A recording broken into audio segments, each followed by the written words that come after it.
Bismillahirrahmanirrahim. Assalamualaikum warahmatullahi wabarakatuh. Alhamdulillahirabbil alamin. Puji syukur selalu kita panjatkan kehadirat Allah Subhanahu wa taala. Salawat serta salam selalu kita curahkan kepada junjungan Nabi besar kita Muhammad sallallahu alaihi wasallam. Ya, apa kabar anak-anakku sekalian? Semoga kalian semua dalam keadaan sehat walafiat. Amin. Itu selanjutnya sekarang kita memasuki materi, yaitu beriman kepada kitab-kitab Allah Subhanahu wa taala.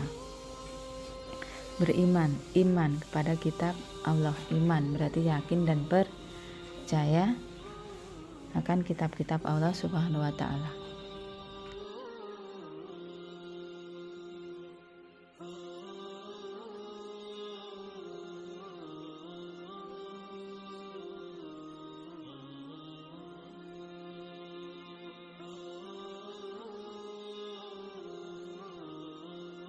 Relung hati kalian, coba kalian perhatikan.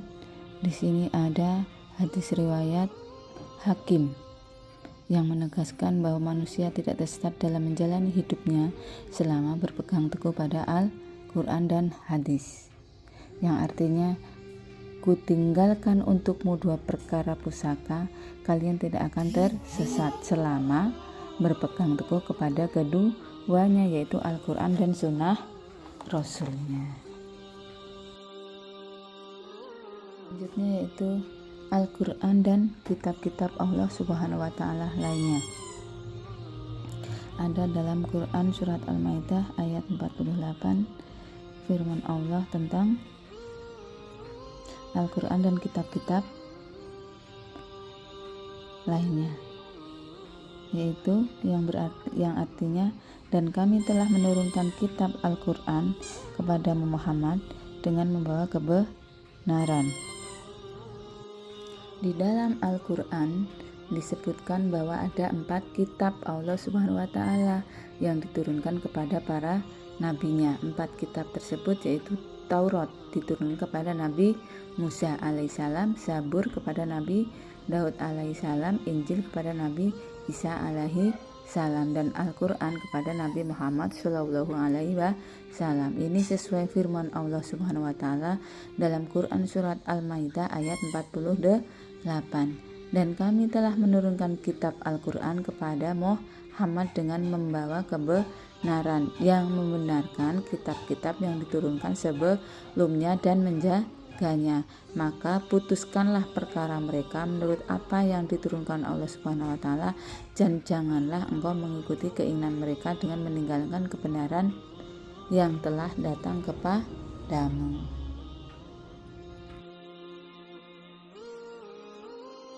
Kita bahas dari kitab Taurat dulu.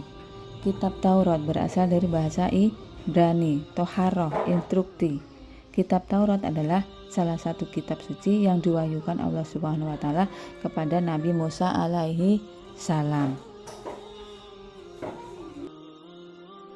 Selanjutnya melangkah ke kitab Zabur. Kitab Zabur bentuk jamaknya subur, berasal dari sabara yasburu zab, yang berarti menulis. Maka makna aslinya adalah kitab yang tertulis. Zabur dalam bahasa Arab dikenal dengan sebutan Mazmur atau jamaknya Mazamir. Dalam bahasa Ibrani disebut Mizmar, yaitu nyanyian rohani yang dianggap suci. Sebagian ulama menyebutnya Mazmur, yaitu salah satu kitab suci yang diturunkan sebelum Al-Quran, dalam kurung selain Taurat dan Injil. Dalam bahasa Ibrani, istilah Zabur berasal dari kata zamr, yang artinya lagu atau musik. Zamir lagu, Mizmar mazmur merupakan pengembangan dari kata zamar, artinya nyanyian pujian. Zabur adalah kitab suci yang diturunkan Allah kepada Bani Israel melalui utusannya bernama Nabi Daud alaihissalam. Ayat yang menegaskan keberadaan kitab Zabur antara lain dalam surat An-Nisa ayat 163.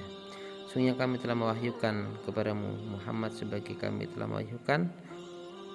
kami telah mewahyukan kepada Nabi Nuh dan nabi-nabi setelahnya, dan kami telah mewahyukan pula kepada Ibrahim, Ismail, Ishak, Yakub dan anak cucunya, sampai akhir ayat. dan kami telah memberikan kitab Zabur kepada Nabi Daud. Kitab Zabur berisi kumpulan ayat-ayat yang dianggap suci. Ada 150 surah dalam kitab Zabur yang tidak mengandung hukum-hukum, tetapi hanya berisi nasihat-nasihat, hikmah, pujian, dan sanjungan Allah Subhanahu wa Ta'ala. Secara garis besar, nyanyian rohani yang disenandungkan Nabi Daud dalam kitab Zabur terdiri dari 5 macam, yakni nyanyian untuk memuji Tuhan, nyanyian perorangan sebagai ucapan syukur, dan lain sebagainya. Kita masuk pada kitab Injil. Kitab Injil diturunkan kepada Nabi Isa alaihissalam. Diturunkan memuat keterangan-keterangan yang benar dan nyata, yaitu perintah-perintah Allah agar manusia mengisahkan dan tidak menyekutukannya dengan sesuatu apapun. Dalam kitab Injil terdapat pula keterangan mengenai akan lahirnya Nabi yang terakhir, yakni bernama Ahmad atau Muhammad SAW. Kitab Injil diturunkan kepada Nabi Isa sebagai petunjuk dan cahaya penerang bagi manusia. Nabi Isa untuk mengajarkan tauhid kepada umatnya. Tauhid di sini artinya mengesahkan Allah dan tidak menyekutukannya. Dalam surat Al-Hadid disebutkan, kemudian kami susulkan rasul-rasul kami mengikuti jejak mereka, dan kami susulkan pula Isa putra Maryam, dan kami berikan Injil kepadanya, dan kami jadikan rasa santun dan kasih sayang dalam hati orang-orang yang mengikutinya. Kitab Injil dan kitab Taurat yakni sudah mengalami perubahan dan pergantian yang dilakukan oleh tangan manusia. Kita lanjut pada yang berikutnya adalah kitab suci Al-Quran. Al-Quran merupakan kitab suci yang diturunkan Allah kepada Nabi kita yakni Muhammad SAW melalui malaikat Jibril. Diturunkan tidak sekaligus namun berangsur-angsur. Al-Quran diturunkan selama kurang lebih 23 tahun, yakni tepatnya 22 tahun, 2 bulan, dan 22 hari. Terdapat dari 30 juz, 114 surah, 6.236 ayat, 74.437 kalimat, dan 325.345 huruf.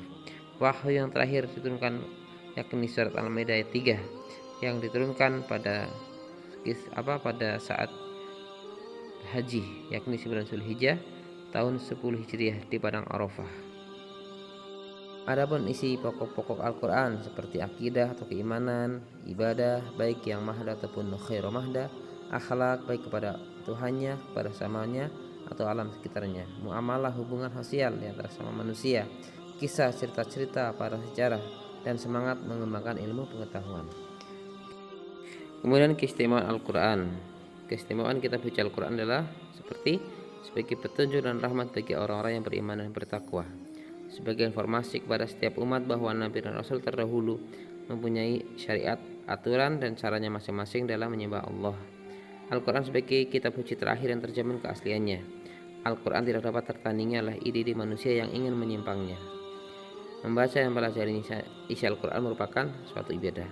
Umat Islam wajib mengimani dan mempercayai isi Al-Quran karena Al-Quran merupakan pedoman hidup umat manusia, terlebih lagi pedoman hidup umat Islam. Ya anak-anakku sekalian, cukup sampai di sini saja dulu pembelajaran kita tentang beriman kepada kitab-kitab Allah Subhanahu wa Ta'ala. Setelah mempelajari dari materi ini, diharapkan kita untuk semakin antusias membaca Al-Quran, mempelajari Al-Quran, khususnya karena itu merupakan kitab kita sebagai umat muslim. Sekian dan mohon maaf segala kekurangan. Assalamualaikum warahmatullahi wabarakatuh.